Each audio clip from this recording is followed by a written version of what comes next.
আসসালামু আলাইকুম ওয়া রাহমাতুল্লাহি ওয়া বারাকাতুহু। সুপ্রিয় দর্শক ও শ্রোতা, আশা করছি সকলে ভালো আছেন। অনেকদিন পর একটি লং ভিডিও নিয়ে আসছি।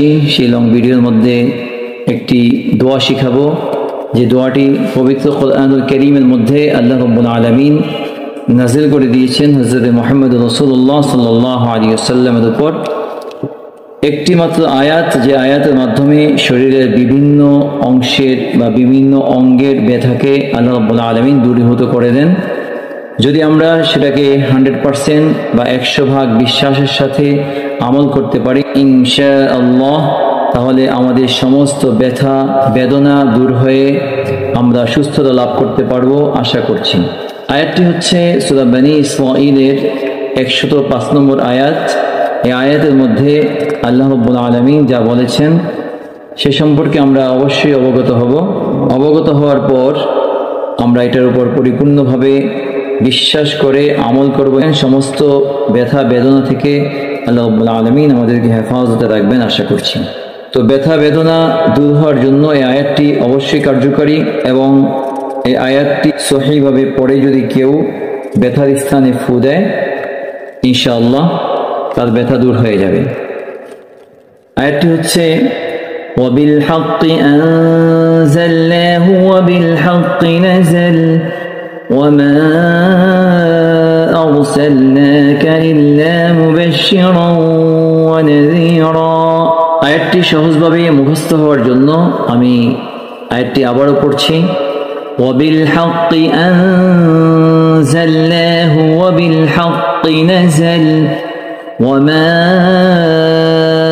أرسلناك إلا مبشرا ونذيرا وبالحق أنزلناه وبالحق نزل وما أرسلناك إلا مبشرا ونذيرا। যেখানে ব্যথা হবে সেখানে ব্যথার স্থানে আঙ্গুল দিয়ে চাপ দিয়ে ধরে কেউ যদি 7 বার এই আয়াতটি পড়ে 7টা ফু দেয় এবং 7 বার শেষ হওয়ার পরে কিছুটা থুতু নিক্ষেপ করে দেয় হালকা করে, আশা করছি ইনশাআল্লাহ তার সমস্ত ব্যথা বেদনা দূর হয়ে যাবে, সে সুস্থতা লাভ করবে। আয়াতটির অর্থ হচ্ছে, আমি সত্য সহ এ কোরআন নাজিল করেছি এবং সত্য সহ এটা নাজিল হয়েছে। আমি তো আপনাকে শুধু সুসংবাদদাতা ও ভয় প্রদর্শক করেই প্রেরণ করেছি। এই আয়াতটির অর্থ হচ্ছে এটা।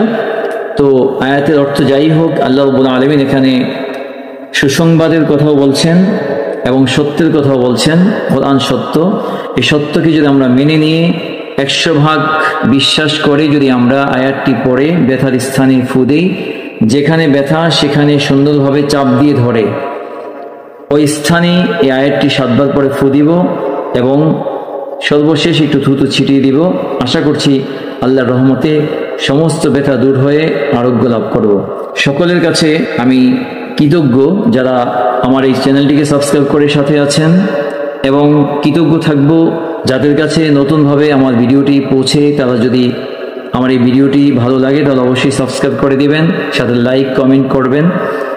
আশা রেখে আজকের মতো এখানে বিদায় নিচ্ছি। আল্লাহ রাব্বুল আলামিন আমাদের সকলকে সুন্দরভাবে কোরআনের উপর আমল করে কোরআনে জিন্দেগি গঠন করার তৌফিক দান করুক, আমিন।